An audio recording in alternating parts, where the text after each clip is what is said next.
السلام علیکم ورحمۃ اللہ وبرکاتہ۔ امید ہے آپ سبھی حضرات خیر و عافیت سے ہوں گے۔ معزز ناظرین، ماہ رمضان المبارک کے ہم سب الحمدللہ اللہ کے فضل و کرم سے روزے رکھ رہے ہیں اور نماز تراویح بھی پڑھ رہے ہیں۔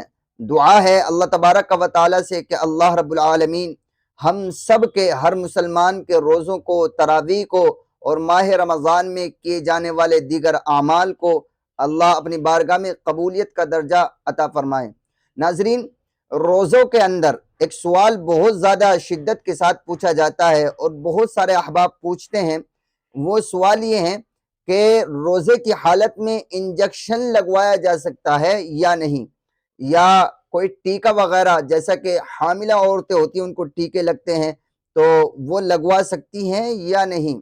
تو دیکھیں، جواباً عرض یہ ہیں کہ روزے کی حالت میں انجیکشن یا ٹیکہ یہ لگوایا جا سکتا ہے، اس سے جو ہے روزہ نہیں ٹوٹتا ہے۔ یعنی سیدھے اور سمپل الفاظ میں یہ ہے کہ آپ روزے کی حالت میں، چاہے رمضان کا روزہ ہو یا کوئی نفلی روزہ ہو غیر رمضان میں، اس حالت میں آپ انجیکشن بھی لگوا سکتے ہیں اور ٹیکہ بھی لگوا سکتے ہیں۔ ان سے جو ہے روزہ نہیں ٹوٹتا۔